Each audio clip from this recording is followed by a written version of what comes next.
नमस्कार, आप देख रहे हैं संसद टीवी। आपके साथ मैं हूं दीक्षा कोहली। स्वागत है आप सभी का आज की खबर में। दिखाएंगे आपको देश दुनिया की बड़ी खबरें, खेल जगत और सुर्खियों पर भी और मौसम के हाल पर भी डालेंगे नजर। लेकिन सबसे पहले शुरुआत हेडलाइंस के साथ। सुधारों, बुनियादी ढांचे और सर्वश्रेष्ठ प्रतिभाओं पर नए भारत का ध्यान। इन्वेस्ट कर्नाटक 2022 के उद्घाटन समारोह में प्रधानमंत्री का संबोधन। दिल्ली में इन सीटू स्लम पुनर्वास के तहत 3000 से ज्यादा लोगों को सौंपी घरों की चाबी।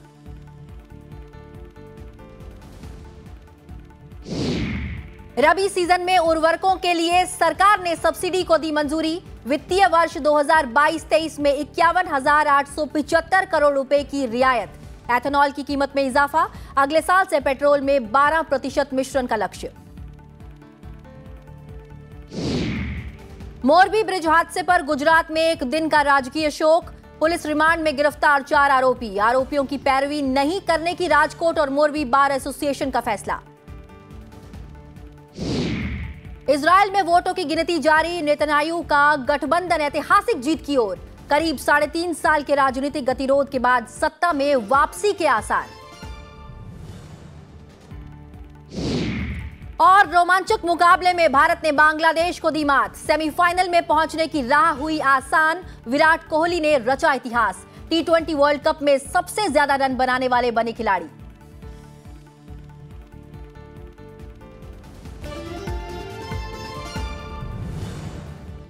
और अब नजर डालते हैं कुछ अन्य मुख्य समाचारों पर। राष्ट्रपति द्रौपदी मुर्मू नागालैंड यात्रा पर राजधानी कोहिमा पहुंच गईं। उन्होंने नागालैंड में कई विकास परियोजनाओं का उद्घाटन और शिलान्यास किया। ईडी ने कथित अवैध खनन से जुड़े धन शोधन मामले में झारखंड के मुख्यमंत्री हेमंत सोरेन को 3 नवंबर को पूछताछ के लिए तलब किया है। राजधानी रांची में ईडी के क्षेत्रीय कार्यालय में उसके समक्ष पेश होने के लिए कहा गया है। मनी लॉन्ड्रिंग मामले में मुंबई की एक अदालत ने शिवसेना उद्धव बालासाहेब ठाकरे के नेता और सांसद संजय राउत की न्यायिक हिरासत 14 दिनों के लिए बढ़ा दी है।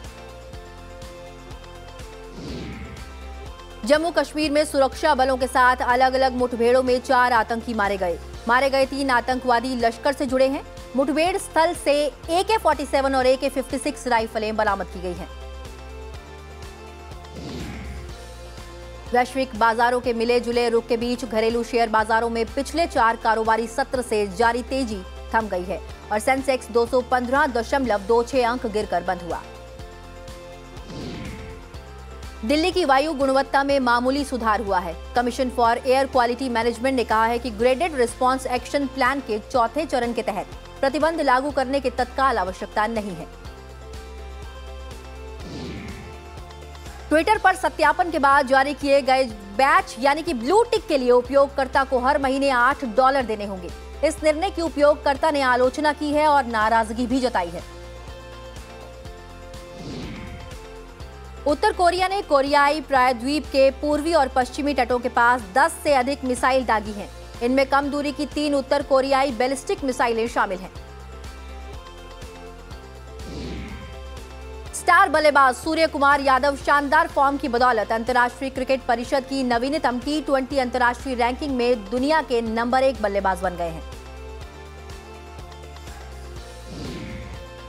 सलामी बल्लेबाज मैक्सो डाउड के अर्धशतक से नीदरलैंड ने जिम्बाब्वे को 5 विकेट से हराकर T20 विश्व कप के सुपर 12 चरण में पहली जीत दर्ज की है।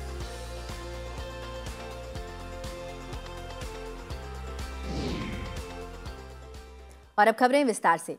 प्रधानमंत्री नरेंद्र मोदी की अध्यक्षता में केंद्रीय मंत्रिमंडल की बैठक में कई अहम फैसले लिए गए। इसमें रबी मौसम में उर्वरकों के लिए सब्सिडी और अरुणाचल में नए हवाई अड्डे के नाम के प्रस्ताव को मंजूरी दी गई। सरकार ने डेनमार्क के साथ जल संसाधन के क्षेत्र में समझौता ज्ञापन को भी मंजूरी दी है। बता दें कि केंद्रीय कैबिनेट ने आज फॉस्फेटिक और पोटाश उर्वरक पर पोषक तत्व आधारित नई दरों को मंजूरी दे दी है। इससे इन उर्वरकों की लागत अब पहले से घट जाएगी। कैबिनेट ने इस सब्सिडी के लिए 5,1875 करोड़ रुपए भी मंजूर कर दी है। यह सब्सिडी रबी सीजन 2022-23 के लिए है। उर्वरक और कच्चे माल की अंतर्राष्ट्रीय कीमतों में उतार चढ़ाव को मोटे तौर पर केंद्र सरकार की ओर से वहन किया गया है। सरकार ने पेट्रोल में मिलाने के लिए इस्तेमाल किए जाने वाले इथेनॉल की कीमतों को बढ़ाने का फैसला किया है। सीसीईए ने दिसंबर 2022 से शुरू होने वाले आपूर्ति वर्ष के लिए गन्ने के रस से निकाले गए इथेनॉल की कीमत मौजूदा 63.45 रुपए प्रति लीटर से बढ़ाकर 65.60 रुपए प्रति लीटर कर दी है। सी हैवी शीरे से तैयार इथेनॉल की दर 46.66 रुपए प्रति लीटर से बढ़ाकर 49.40 रुपए प्रति लीटर कर दी है। इसके साथ ही बी हैवी शीरे से तैयार इथेनॉल की दर 59.08 रुपए प्रति लीटर से बढ़ाकर 60.73 रुपए प्रति लीटर कर दी गई है। अरुणाचल प्रदेश के नए ग्रीनफील्ड हवाई अड्डे का नाम डोनी पोलो एयरपोर्ट ईटानगर होगा। केंद्रीय मंत्रिमंडल ने बुधवार को इस संबंध में एक प्रस्ताव को मंजूरी दी है। ईटानगर के होलोंगी में इस नए हवाई अड्डे को 646 करोड़ रुपए की लागत से तैयार किया जा रहा है। केंद्र और राज्य सरकार की मदद से इसे भारतीय विमानपत्तन प्राधिकरण बना रहा है। प्रधानमंत्री नरेंद्र मोदी ने इन सीटू स्लम पुनर्वास परियोजना के तहत झुग्गी वासियों के पुनर्वास के लिए कालकाजी में बनाए गए 3024 नवनिर्मित ईडब्ल्यूएस फ्लैटों का उद्घाटन कर लाभार्थियों को घरों की चाबी सौंपी। इस मौके पर प्रधानमंत्री ने कहा कि आज दिल्ली के सैकड़ों परिवारों, गरीब भाई बहनों के लिए बड़ा दिन है। बरसों से जो परिवार जो दिल्ली की झुग्गी बस्ती में रह रहे थे, उनके लिए एक तरह से जीवन की एक नई शुरुआत हो रही है। दिल्ली के गरीब परिवारों को पक्का घर देने का जो अभियान शुरू हुआ है, वह हजारों गरीब परिवारों के सपने को पूरा करेगा। प्रधानमंत्री ने कहा कि शहरों के विकास के लिए जिन गरीबों का खून पसीना लगता है, उसी शहर में वह बदहाली का जीवन जीने के लिए मजबूर हैं। जब निर्माण कार्य करने वाला ही पीछे रह जाता है, तो निर्माण भी अधूरा रह जाता है। इसलिए बीते 7 दशकों में हमारे शहर समग्र विकास से वंचित रह जाते हैं।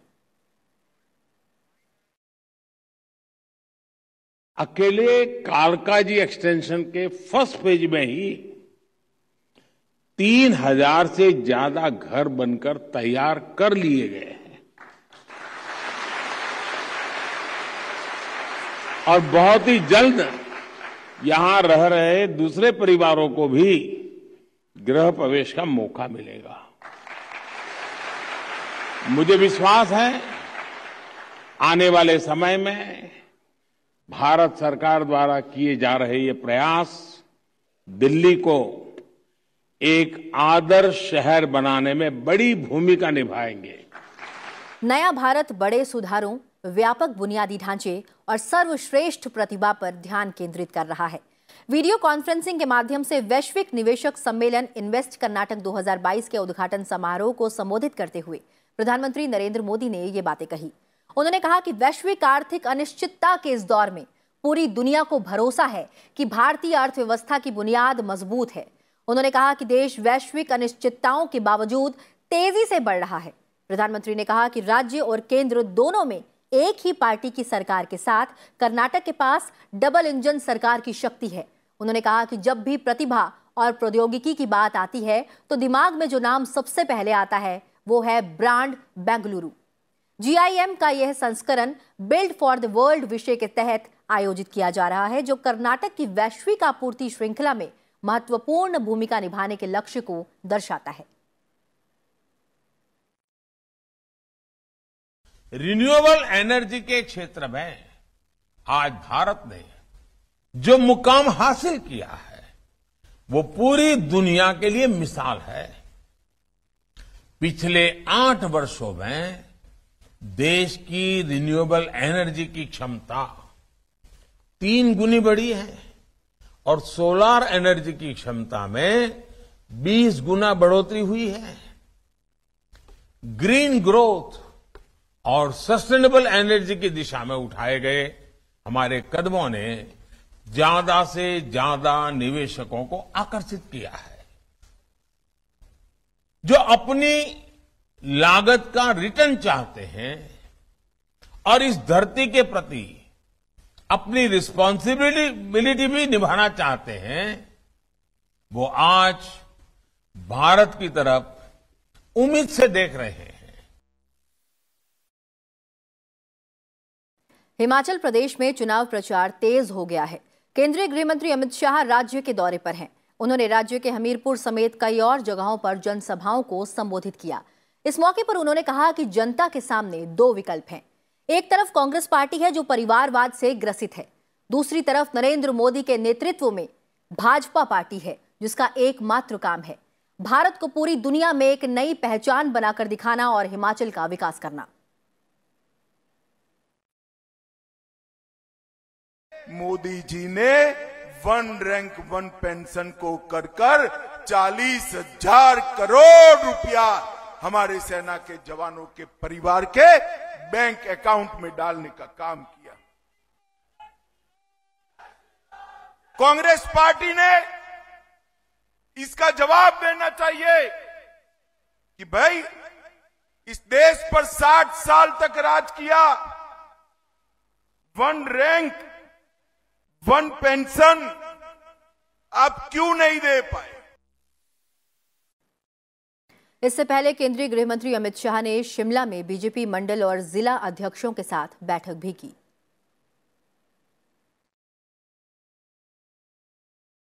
मोरबी में हुए हादसे को लेकर आज गुजरात में एक दिन का राजकीय शोक रहा। इससे पहले कल प्रधानमंत्री ने मोरबी में पुल हादसे वाली जगह का दौरा किया था। राजकीय शोक के मौके पर राज्य भर के सरकारी भवनों पर राष्ट्रीय ध्वज आधा झुका रहा।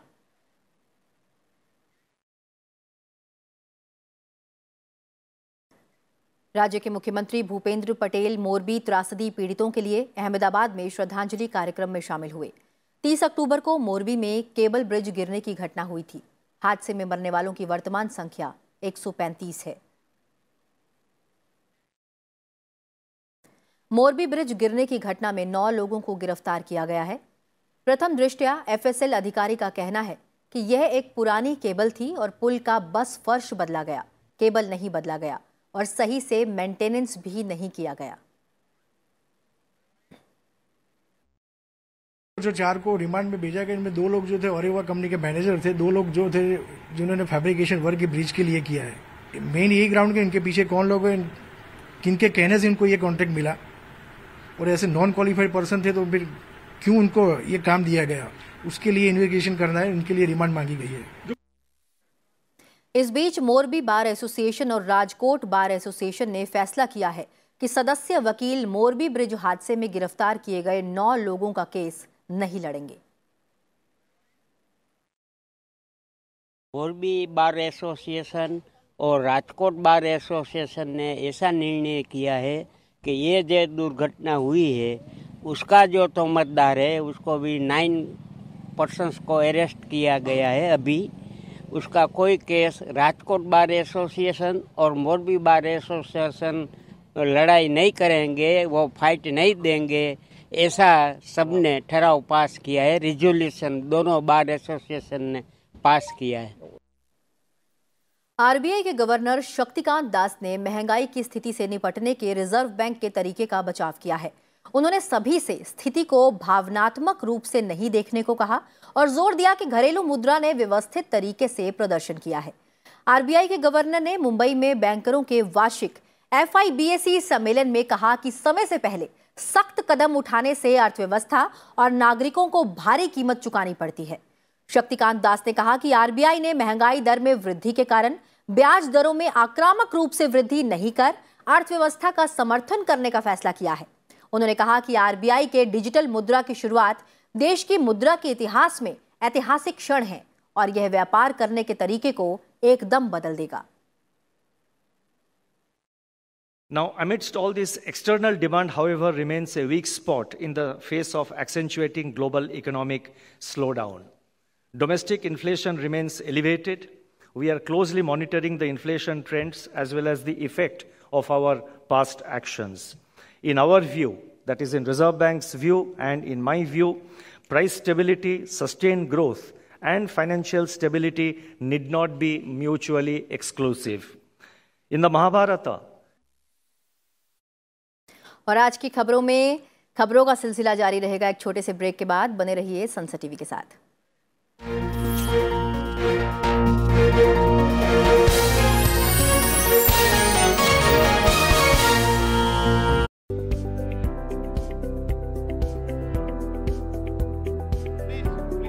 संसद सदस्य सामान्य जनहित के मामलों पर प्रस्ताव संकल्प सदन में चर्चा करने के लिए संसद में लाते रहते हैं, लेकिन कभी ऐसा भी हो जाता है कि चर्चा के लिए लाए गए प्रस्ताव को सदन के अध्यक्ष स्वीकार तो कर लेते हैं, लेकिन उस पर चर्चा के लिए कोई तारीख तय नहीं की जाती है। तो ऐसे प्रस्ताव को ही नो डे येट मोशन के रूप में जाना जाता है। इस प्रस्ताव को राज्यसभा के साथ साथ लोकसभा में भी पेश किया जा सकता है।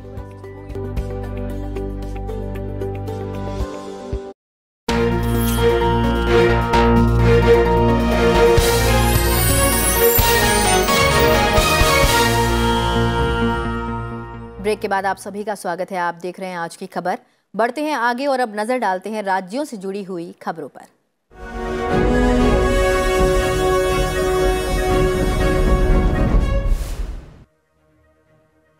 प्रधानमंत्री नरेंद्र मोदी कल सतर्कता जागरूकता सप्ताह को चिन्हित करने वाले कार्यक्रम को संबोधित करेंगे और सीवीसी के नए शिकायत प्रबंधन प्रणाली पोर्टल का शुभारंभ करेंगे। हिमाचल प्रदेश में चुनाव प्रचार तेज हो गया है। बीजेपी अध्यक्ष जेपी नड्डा ने आज राज्य के बिलासपुर में चुनाव प्रचार किया। इस मौके पर उनके निशाने पर कांग्रेस पार्टी रही। कांग्रेस सांसद राहुल गांधी ने भारत जोड़ो यात्रा के 56वें दिन की शुरुआत तेलंगाना के हैदराबाद शहर से की। यात्रा में अभिनेत्री और फिल्म निर्माता पूजा भट्ट भी कुछ समय के लिए शामिल हुई। चेन्नई में मुख्यमंत्री एमके स्टालिन ने अधिकारियों के साथ पूर्वोत्तर मानसून की तैयारियों से संबंधित समीक्षा बैठक की। उन्होंने हालात से निपटने को लेकर जरूरी कदम उठाने के निर्देश दिए। उत्तराखंड के मुख्यमंत्री पुष्कर सिंह धामी ने देहरादून में चिकित्सा शिक्षा पर 13वें राष्ट्रीय सम्मेलन का उद्घाटन किया। उन्होंने कहा कि टेक्नोलॉजी हमारे सामने आने वाली चुनौतियों को बहुत आसान बना देती है। मेघालय के मुख्यमंत्री कोनराड के संगमा के हेलीकॉप्टर को खराब मौसम के कारण उमियम झील के पास आपात स्थिति में उतारा गया। इससे पहले हेलीकॉप्टर को ऊपरी शिलोंग के एडवांस लैंडिंग ग्राउंड पर उतारने की योजना थी, जो कामयाब नहीं हो सकी। प्रख्यात महिला अधिकार कार्यकर्ता और सेल्फ एम्प्लॉयड विमेन्स एसोसिएशन की संस्थापक इला भट्ट का आयुष संबंधी बीमारियों के चलते निधन हो गया। प्रधानमंत्री नरेंद्र मोदी समेत कई लोगों ने उनके निधन पर शोक जताया है। तमिलनाडु की राजधानी चेन्नई में भारी बारिश के बाद शहर में कई स्थानों पर भारी जलभराव हुआ। जलभराव से लोगों को काफी दिक्कतों का सामना करना पड़ा। हिमाचल प्रदेश विधानसभा चुनाव के लिए यूपी के सीएम योगी आदित्यनाथ ने चुनाव प्रचार किया। उन्होंने हमीरपुर, मंडी और सोलन में एक के बाद एक 3 चुनावी रैलियों को संबोधित किया।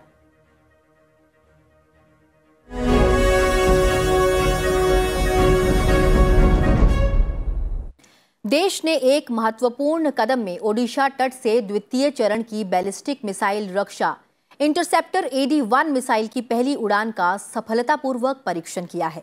रक्षा मंत्रालय ने कहा है कि विभिन्न स्थानों पर स्थित सभी बैलिस्टिक मिसाइल रक्षा हथियार प्रणाली की भागीदारी के साथ AD-1 मिसाइल का परीक्षण किया गया। DRDO ने 2 नवंबर को ओडिशा के तट पर APJ अब्दुल कलाम द्वीप से द्वितीय चरण की बैलिस्टिक मिसाइल रक्षा इंटरसेप्टर AD-1 मिसाइल की पहली उड़ान का सफलतापूर्वक परीक्षण किया। AD-1 एक लंबी दूरी की इंटरसेप्टर मिसाइल है, जिसे लंबी दूरी की बैलिस्टिक मिसाइल के साथ साथ विमान को रोकने के लिए डिजाइन किया गया है। ये 2 चरणों वाले ठोस मोटर द्वारा संचालित है और इसे लक्ष्य तक सटीक मार्गदर्शन के लिए स्वदेश में विकसित उन्नत नियंत्रण प्रणाली, नौवहन और मार्गदर्शन एल्गोरिथम से लैस किया गया है। और अब खबरें अंतर्राष्ट्रीय जगत से।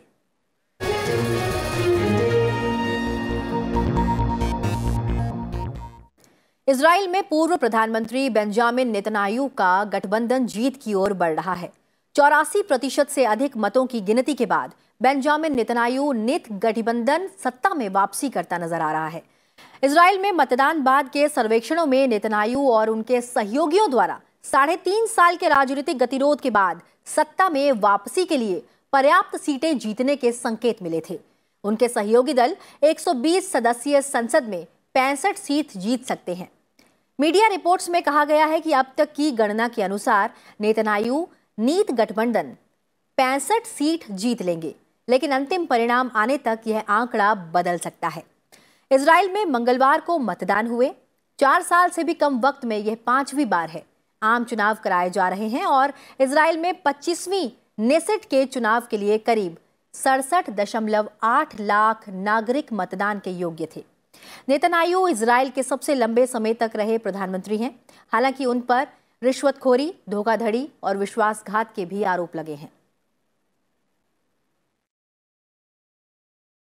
संयुक्त राष्ट्र सुरक्षा परिषद ने यूक्रेन और अमेरिका के जैविक हथियारों की गतिविधियों में शामिल होने के रूस के दावों की पड़ताल के लिए जांच आयोग के गठन की मांग संबंधी प्रस्ताव पर मतदान कराने का फैसला किया है।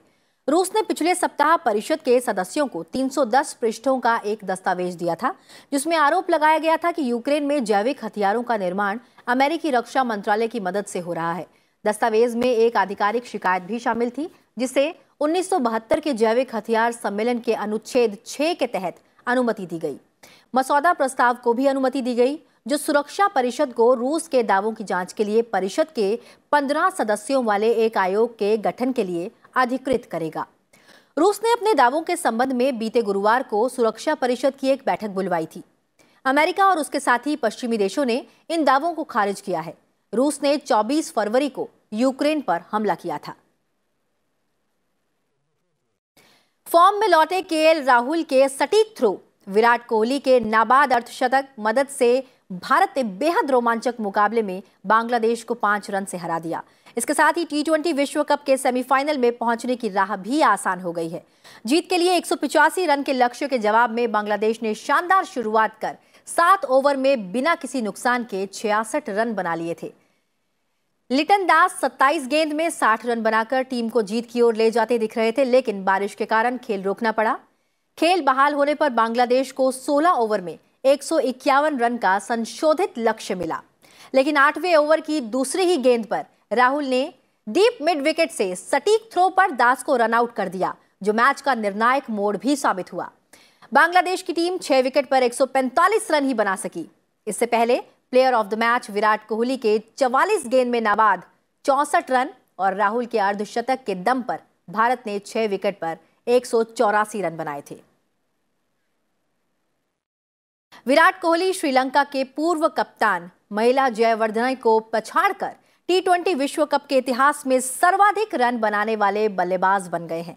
वे T20 अंतर्राष्ट्रीय मैचों में सर्वाधिक रन बनाने वाले बल्लेबाज हैं। बता दें कि कोहली का T20 विश्व कप में औसत 80 से ऊपर का है और स्ट्राइक रेट 130 से अधिक है। उन्होंने बांग्लादेश के खिलाफ भारत के सुपर मैच के दौरान ये कीर्तिमान स्थापित किया।